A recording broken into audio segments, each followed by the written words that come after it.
ॐ ब्रह्मण्याधाय कर्माणि सङ्गं त्यक्त्वा करोति यः लिप्यते न स पापेन पद्मपत्रमिवाम्भसा। ओम श्री परमात्मने नमः। भावार्थ: जो पुरुष सर्व कर्मे परमेश्वराचे ठिकाणी अर्पण करून आणि आसक्तीला सोडून करतो, तो पाण्यातील कमलपत्राप्रमाणे पापापासून अलिप्त राहतो. ब्रह्मार्पणं ब्रह्महविर्ब्रह्माग्नौ ब्रह्मणाहुतं ब्रह्मैव तेन गन्तव्यं ब्रह्मकर्म समाधिना. हा भगवद्गीतेच्या 4थ्या अध्यायातील 24वा श्लोक आपण भोजन मंत्र म्हणून नित्य म्हणतो. ब्रह्मभावामध्ये स्थित असलेला योगी सर्व कर्म ब्रह्मालाच अर्पण करतो. त्याच्यासाठी हवनद्रव्य, अग्नी आणि हवन करणाराही ब्रह्मरूपच असतो. हे सर्व ब्रह्मापासून, त्याच अनंत आत्मिक सत्तेपासून उत्पन्न झालं आहे आणि हे सगळं त्याच ब्रह्माला परत करायचं आहे. म्हणून आपली सगळी कर्म आपण परमात्म्याला समर्पित करावीत, त्यात आसक्ती ठेवू नये, असं इथे भगवंत आपल्याला सांगत आहे. कारण ईश्वरार्पण बुद्धीने कर्म केल्यास कर्मयोगी प्रपंचात राहूनही पाण्यातील कमलपत्राप्रमाणे निर्लेप राहतो. अर्थात त्यासाठी कर्म संगं त्यक्त्वा ही बुद्धी ठेवून करायला हवीत. बरं, तुकाराम महाराज म्हणतात की बोळविला देह आपुले निहाते हुताशिली भूते ब्रह्माग्नीशी. तुका म्हणे आता आनंदी आनंदू गोविंदी गोविंदू विस्तारला. आपल्या हाताने आपल्याच देहाची बोळवण केली. ब्रह्माग्नौ ब्रह्मणा हुतम या उक्तीप्रमाणे पंचभौतिक देहाची आहुती ब्रह्माग्नीत दिली.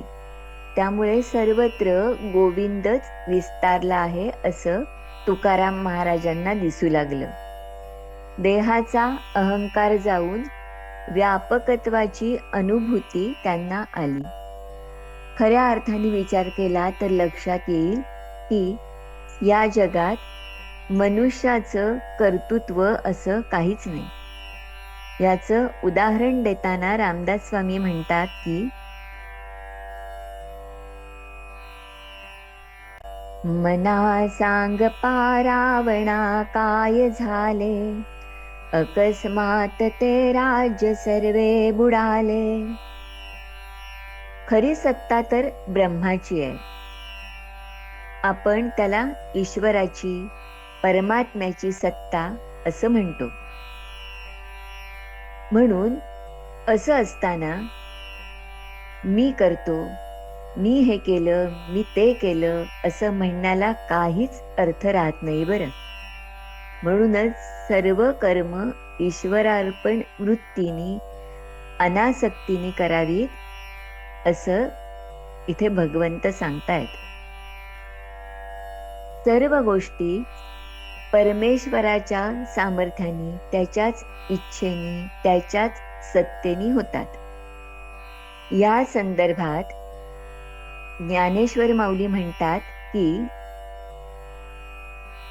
म्या बोलविल्या वेदू बोले, म्या चालविल्या सूर्यू चाले, म्या हालविल्या प्राणू हाले, जो जगाते चाळिता. मी करतो हा माणसाचा वृथा अभिमान आहे बरं. ही गोष्ट अध्यात्म रामायणात आपल्याला पाहायला मिळते. निषादराज गुहक कैकई आणि मंथरेला दोष देतो, तेव्हा लक्ष्मण म्हणतोय, सुखस्य दुःखस्य न कोऽपि दाता परो ददातीति कुबुद्धिरेषा अहं करोमीति वृथाभिमानः स्वकर्मसूत्र ग्रथितो हि लोकः. म्हणून आपली सगळी कर्म ब्रह्मणी आधाय म्हणजे ब्रह्माला समर्पित करून केली पाहिजेत बरं. ब्रह्माला संपूर्ण समर्पण करण्यासाठी मनात पूर्णतः अनासक्ती स्थिर केली पाहिजे.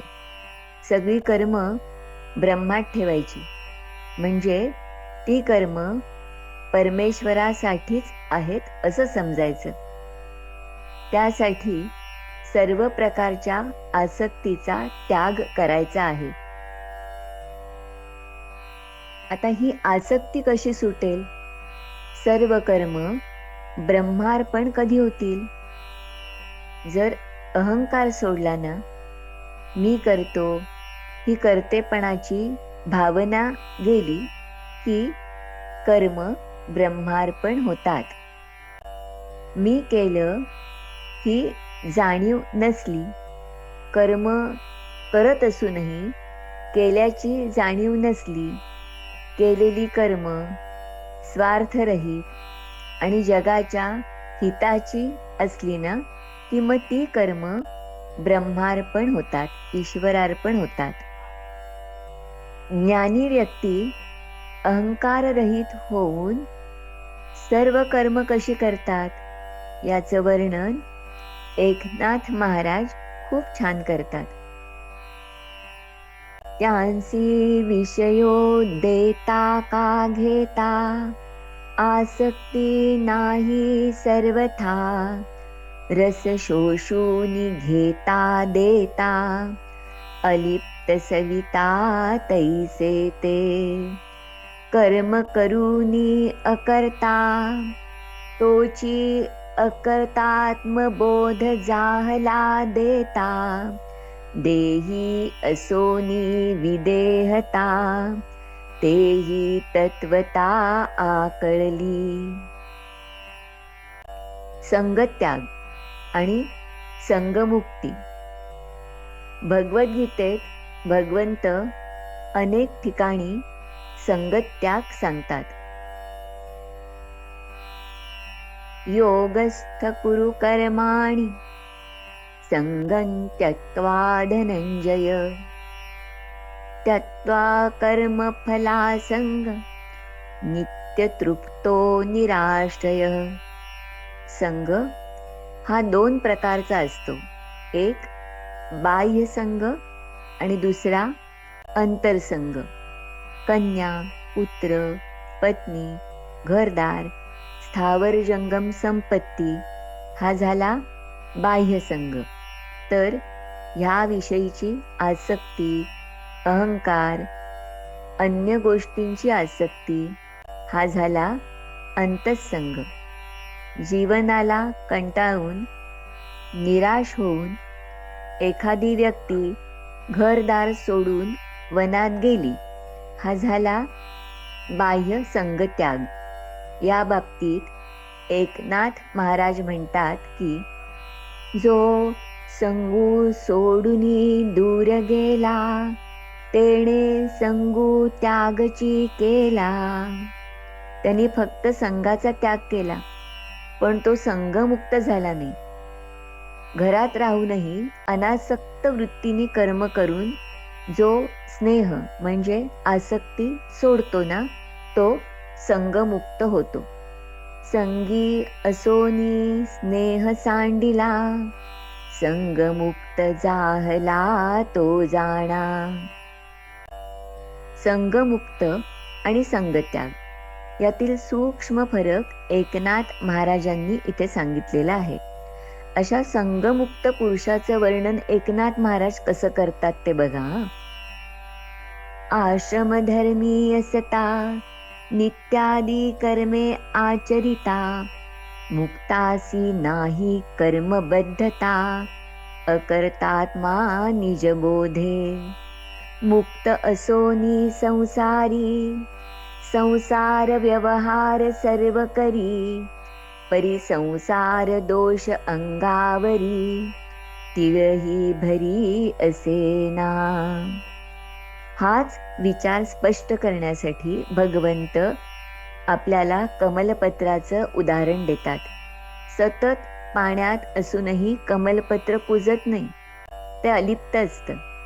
कमलपत्रावर टाकलेला पाण्याचा थेंब मोत्याप्रमाणे दिसतो की नाही, कारण तो त्याला चिकटलेला नसतो. मोती व्हायचं असेल तर आपल्याला आसक्ती आणि अहंकार चिकटता कामा नये बरं. कमलपत्राची वृत्ती अंतःकरणात दृढ झाली पाहिजे. श्री कृष्णार्पणमस्तु. शुभं भवतु.